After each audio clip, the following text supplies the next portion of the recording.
Heroin and cocaine were the top two most dangerous drugs. Alcohol and tobacco also sat in the top 5, ahead of LSD, ecstasy and a number of other drugs.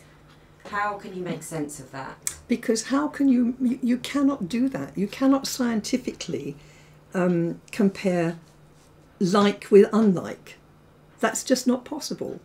You know, if you are going to do something scientific, you've got to be able to compare like with like, and you cannot do that. And also, who did this study? Who took these measurements? What were they measuring?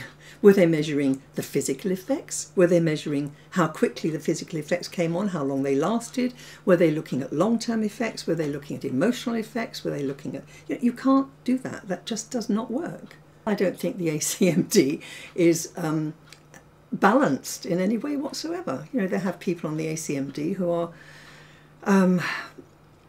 I can't say outright they are pro-drugs, but they're certainly not pro-prevention.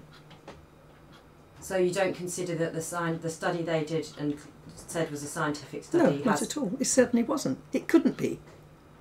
You cannot compare, you know, eggs with potatoes, and you can't compare heroin with tobacco or alcohol with, you know, you just can't do that. You're not comparing like with like. And on what grounds did they measure and how did they measure? No, it can't be done.